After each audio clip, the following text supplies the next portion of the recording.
weeks at Loudon, New Hampshire is the plan right now for her. Danica Patrick will start 7th at Texas in the IndyCar Series race a little bit later this evening. Kevin Lepage on track now in the 56.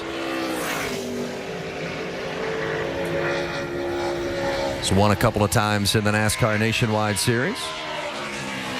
Never like being in a position where you have to go out there and qualify on time, but this is one of the best guys to do it. Kevin Lepage has always been able to take a car and put it in the field. He's the first of those that need to qualify on time. Number 45 here competing for 43 spots. And remember Robert Richardson, who was guaranteed a spot, but he crashed in qualifying, did some heavy damage to that car. First lap for Lepage, 31.423. Lepage was 8th quickest in that final practice last night amongst the go or go homers.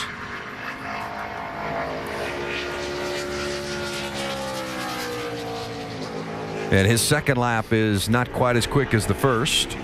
So 31.423, the quickest lap for Kevin Lepage. That is 27th on the chart. And Jamie Little has Ricky Stenhouse Jr. See you later. Went on a little vacation. What did that do for your head coming back here to Nashville? It just cleared it out. I'm just starting this weekend new. Don't even think about what happened in the beginning of the season. Just got away, cleared my head, and ready to go. Starting the season today. All right, he's a happy guy. These young guys, there's a lot of pressure on him, Vince. Well, that's for sure, and it's been a very difficult go for Ricky Stenhouse Jr. and not only the 6 but the 16 in that Roush Fenway stable as well. As you see Morgan Shepherd on track now. You go from the young guy Ricky Stenhouse Jr. to the just call him the veteran Morgan Shepherd. That's nice. 22nd though on that first lap. He's quicker than Kevin Lepage by a good 3/10. So this might be a pretty good lap to really sit on and not worry about making the field. Yeah, and talk about those guys. 31.10 should be good. Take care of your stuff. At Roush Racing, these young guys trying to make it work. And when you see people like Carl Edwards, we talked about his struggles of, not winning and how that's fallen off. It makes their job even more difficult coming in because obviously the program's down just a little bit for some reason right now. And so you're there at a time you think you're in a great position trying to earn your way up and things aren't going quite so well. So it just puts even more pressure on those guys. They've been shuffling some crew chiefs around over there as well. The Lakers and the Celtics will go at it again on Sunday. That's Chase Miller needed only one lap. He's a driver that has to qualify on time, and you see it, 13th quick, 30.91. Good run for Chase Miller. Didn't run at all in the final practice last night, and then to hop in the car here today under these conditions and roll out that lap. Impressive. Yeah, nice job. The 73 of Derek Cope.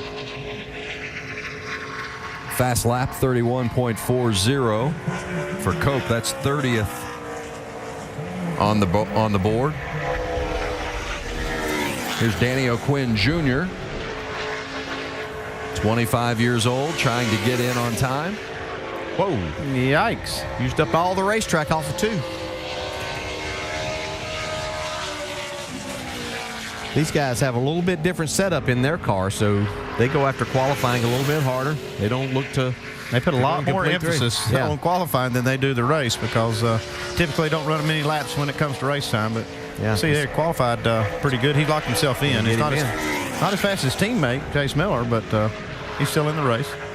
Qualified second here at Nashville in 2006. He was the Nationwide Series Rookie of the Year that season. Somebody needs to tell him that first lap was good enough, so he doesn't try to go out here and better it and crash this thing. 31.34 on that first lap.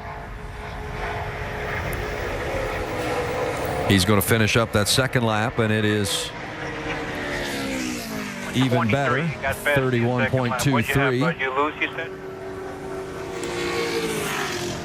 So 28th quick for Danny O'Quinn Jr. He's going to be in. And let's go downstairs to Jerry Punch. You know, it seems like every week the 68-year-old Morgan Shepherd continues to prove that age is just a number. And Morgan, with so few resources, how do you do it here? How do you have a car this good solidly in the field? Well, first of all, Doc, I'd just like to be an encouragement to people to take better care of their health and so they can do what they want to do later on in life. But, yes, it's very, very tough coming here with just 3 employees and my wife and daughter, and then we got a couple guys back at the shop. Johnny Townsend's been helping me a long time, and but we're here, and that's what we're about, to encourage people to get up and do something about what's going on around them. We know times are tough. Times indeed are tough. Hard to believe, guys. 5 total people working on the car, including his wife and daughter. Good story. There's Brian Keselowski, the older brother to Brad Keselowski. Brad is a little further up the chart than what Brian is, but Brad currently 22nd, Brian 35th. Yeah, Brian needs to pick it up here on this second lap. That one's not good enough. Actually, the slowest of all of the cars that need to make it on speed. He's got to beat 31.40. Yeah, just 1/10 of a second's all that he was needing. That's easy for us to say. Promise you, sitting inside the car, it's very difficult to find that 10th. Looks like he might do it, though, right here. Yeah, good exit off of that corner. So get him in. So Brian Keselowski, 31.291. He got it. Just what he needed. Didn't make the field last week at Charlotte, but he is in here at Nashville. Remember, NASCAR Nationwide Series at Nashville, presented by Penn Sunday morning, 9 a.m. Eastern. NASCAR Now on ESPN2 as they'll get ready for that Sprint Cup race at Pocono. Recap of all the action from tonight's race and get you started and ready to go for the Sprint Cup guys at Pocono. Kyle Busch on the pole for that one. And here's Mark Green in the 49.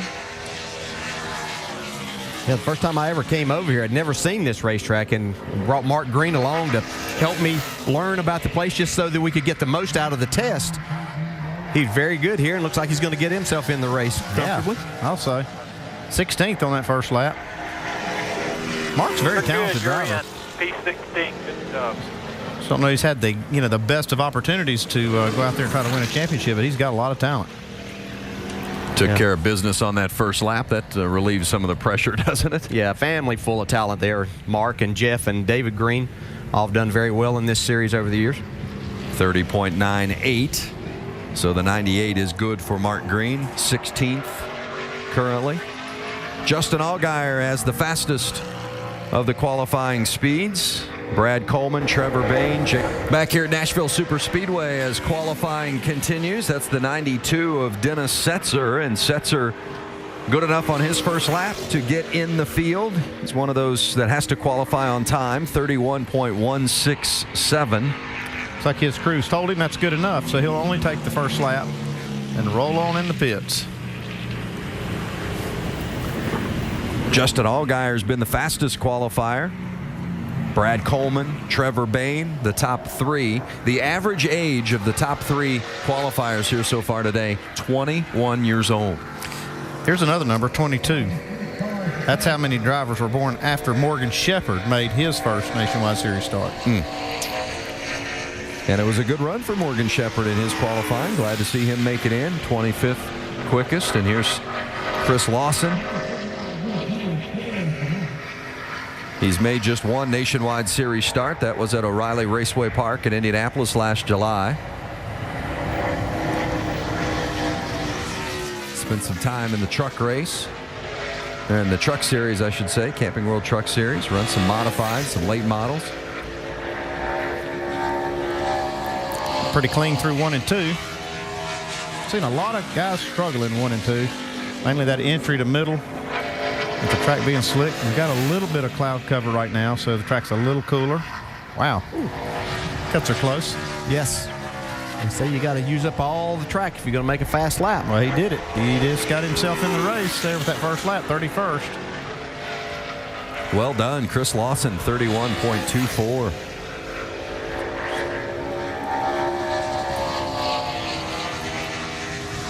Well, heartbreaking afternoon for Ricky Stenhouse Jr. in that 6 car for Roush. Spun on his first qualifying lap, turned the car around, drove it back to the start-finish line, turned it around again to try to get a couple of good qualifying laps in and maybe make the field, but he did not. As you see that second lap for Chris Lawson, a little bit quicker than the first, 29th. So let's go downstairs. Jerry Punch is with Ricky Stenhouse Jr.